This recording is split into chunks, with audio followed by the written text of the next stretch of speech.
Assalamualaikum warahmatullahi wabarakatuh. Pada 22 September, Yang Amat Berhormat Perdana Menteri telah umum bahawa aktiviti rentas negeri akan dibenarkan apabila kadar vaksinasi lengkap dewasa mencapai 90%, yang kita jangka dapat dikecapi dalam 3 minggu lagi. Sehubungan dengan itu, saya telah arah ATM supaya meningkatkan kerjasama kita dengan KKM demi memastikan lebih ramai orang awam menerima vaksinasi lengkap dalam masa terdekat, sekaligus membolehkan sasaran 90% tadi segera dicapai. ATM akan mengatur gerak lebih banyak Combat Medic Vaccination Team (CMVT) mereka untuk membantu KKM memberi suntikan vaksin kepada orang awam, khususnya di kawasan-kawasan pendalaman. Selain itu, saya juga telah minta ATM memperluaskan program vaksinasi pandu lalu yang dilaksanakan bagi warga ATM dan awam MNDF sebelum ini untuk turut dimanfaatkan oleh orang awam yang tinggal berhampiran dengan kem tentera kita. Dalam pada itu, bagi menjayakan pelan imunisasi COVID-19 kebangsaan remaja, terutama yang berumur 12 hingga 17 tahun pula, ATM akan memanfaatkan keupayaannya untuk membantu mempercepatkan pemberian vaksin kepada pelajar-pelajar kita, anak-anak kita, menjelang pembukaan sesi persekolahan secara berperingkat tidak lama lagi. Selain itu, ATM khususnya Tentera Darat Malaysia juga telah memulakan program vaksinasi secara pandu lalu kepada golongan remaja pada 23 September. Dan sebagai permulaan, tumpuan diberikan kepada seramai 13,800 remaja yang bukan sahaja terdiri daripada anak anggota TDM dan anak warga awam MNDF, tetapi juga anak orang awam yang belajar di sekolah-sekolah di dalam kem TDM. Ia meliputi 31 lokasi di dalam kem TLDM di seluruh negara, iaitu 21 di Semenanjung Malaysia serta 10 di Sabah dan di Sarawak. Untuk hari ini sahaja, di kem Ulu Tiram seramai 372 remaja menerima suntikan dos pertama vaksin meliputi anak anggota TDM, anak kaki tangan awam MNDF dan anak orang awam yang bersekolahan dalam kem-kem ATM. Semasa sesi taklimat tadi, saya telah meminta ATM khususnya TDM memberikan tumpuan khas kepada pelaksanaan program vaksinasi pandu lalu ini agar dapat dilaksanakan mengikut perancangan. Ia penting demi memastikan kesemua 13,800 remaja yang disasarkan di bawah program vaksinasi TDM secara pandu lalu ini selesai menerima dos vaksin lengkap masing-masing menjelang hujung Oktober ini, insya-Allah. Ada soalan? Untuk sini, bila agaknya proses vaksinasi ini akan diselesaikan? Katanya dalam masa 3 minggu akan dibuka untuk rentas lagi. Ini banyak bergantung daripada kerjasama semua pihak yang bertanggungjawab. ATM boleh memainkan peranan kita, apa yang telah pun dirancang oleh pihak KKM, dan alhamdulillah melalui mesyuarat-mesyuarat yang telah pun kita struktur semula dan telah pun kita laksanakan dengan pelan-pelan tertentu yang lebih jelas. Saya tengok apa yang telah pun diumumkan insya-Allah akan menjadi kenyataan. Cuma yang penting vaksinasi ialah sebagai target kita untuk kita laksanakan rentas negeri contoh. Tetapi pada masa yang sama, bila kita buka perjalanan orang ramai merentasi negeri, kita nak pantau dan kita nak laksanakan SOP mustahil Dan sebab itu disiplin orang ramai bila melaksanakan dan menikmati pelonggaran-pelonggaran yang akan bakal diumumkan itu. Saya harap bahawa mereka patuh kepada SOP yang telah ditentukan. Kerana nak minta agensi-agensi dan kementerian untuk pantau semua mereka yang sekarang ni dah diberikan kelonggaran untuk merentas negeri lagi, insya-Allah dalam masa terdekat, banyak bergantung dan diletakkan di atas bahu rakyat dan orang ramai untuk memastikan disiplin akan dipatuhi dan SOP yang ditetapkan juga akan dilaksanakan dengan sempurna. Datuk Seri, bila banyak SOP untuk rentas negeri itu siap ataupun sudah ada tapi akan diumumkan? Rentas negeri yang amat berhormat Perdana Menteri telah pun umumkan. Kita akan insya-Allah cuba mengumumkan kelonggaran itu apabila kita mengecapi 90% vaksinasi dewasa. Dan apa perancangan yang telah pun kita lakukan bersama-sama dengan KKM, itu saya harap kita dapat jayakan dalam 3 minggu ni. Jadi sebelum ianya diumumkan, banyak perkara-perkara yang perlu kita fikirkan dari segi SOP, tanggungjawab, agensi-agensi dan sebagainya. Supaya itulah masa yang ada kepada kita yang begitu singkat untuk membuat persiapan untuk orang begini ramai kita yang menunggu-nunggu untuk dibenarkan merentasi negeri. Ya.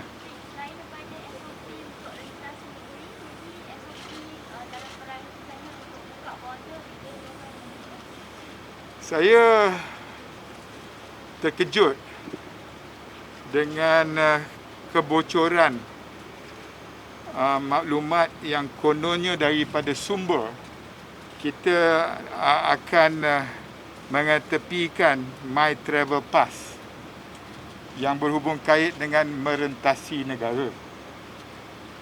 Kalau sekiranya benar sumber-sumber tertentu yang menyatakan bahawa kita akan membuat keputusan sebegitu rupa, saya rasa sumbernya dan juga pihak media yang melaporkannya tidak bertanggungjawab.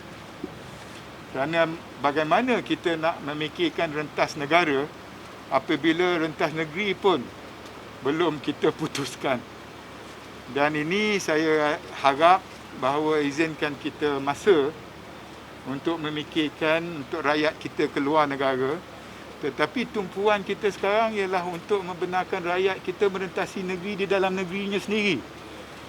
Dan saya tak menafikan bahawa perancangan untuk melihat kepada My Travel Pass itu dan pendekatan kita untuk merentas negara sedang dipikirkan oleh MKN dan insya-Allah kita akan bentangkan di dalam mesyuarat jawatan kuasa khas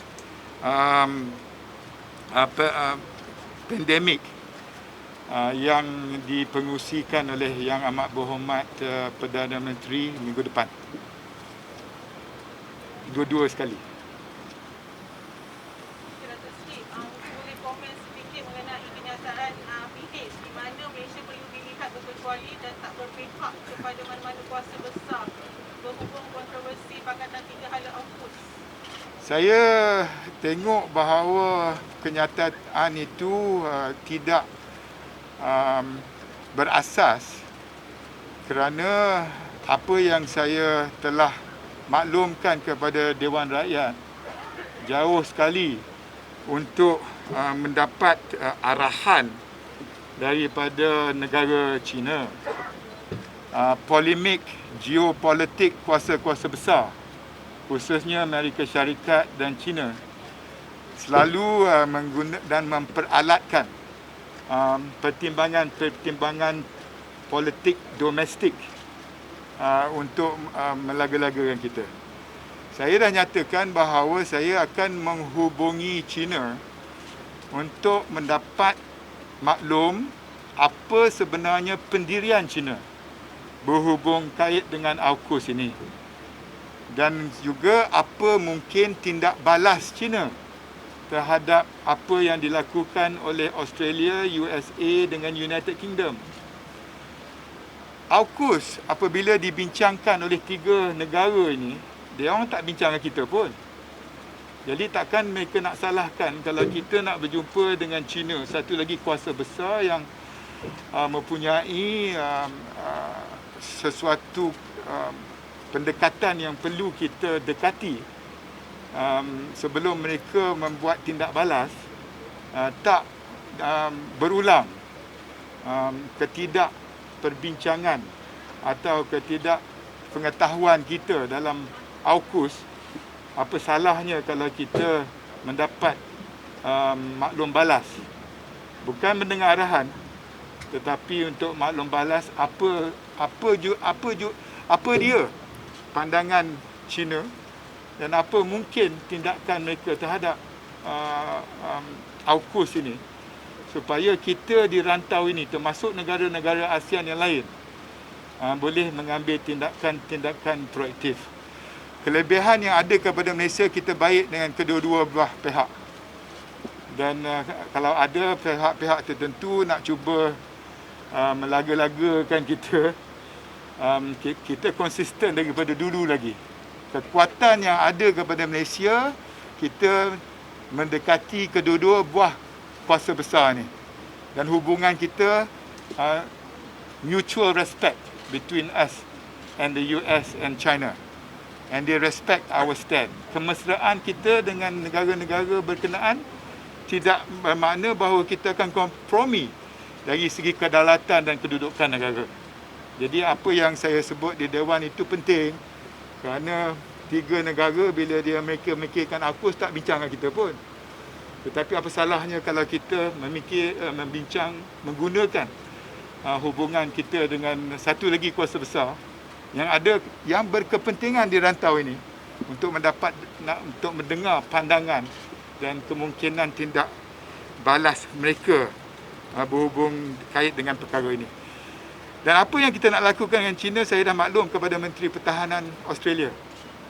Saya juga telah pun dihubungi oleh Menteri Pertahanan Brunei yang mempengerusikan ADMM ASEAN kali ini, dan juga Menteri Luar Datuk Irwan Brunei ke bawah Duli Tuanku yang mempengerusikan ASEAN. Dan saya percaya bahawa mereka juga akan menghubungi China dan Amerika Syarikat. Kerana negara-negara kecil macam negara kita ni, penting untuk kita bersatu dalam ASEAN untuk berdepan dengan kuasa-kuasa besar ni dengan mengambil kira kepentingan kita sebagai keutamaan.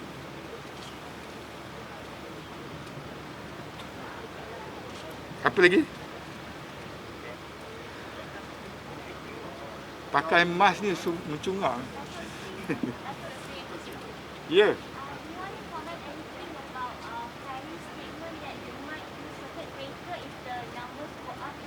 Sorry? Circuit breaker measure? Circuit breaker, yeah. I think what is important, if we're looking at relaxation for people to go across states, and we're also considering relaxation of Malaysians travelling overseas. Circuit breakers in areas where there are outbreaks is a must. Because like I said just now, it's impossible for us to monitor and enforce the whole country when people are on the move. Jadi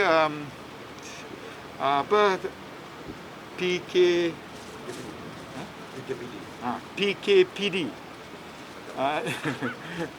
Dah lama tak dengar istilah PKPD ni. PKPD in our endemic stage, we cannot lock down the whole state anymore. We will monitor that way lah. So I believe YBKJ was referring to that. If the numbers, the numbers in the COVID increases, if the cases in the category 1 and 2 increases in certain areas, And if the vaccine is still not up to what we hope in that particular area, saya rasa kita tak teragak-agak untuk mengisytiharkan kawasan berkenaan, kawasan PKPD. Okay? Thank you very much.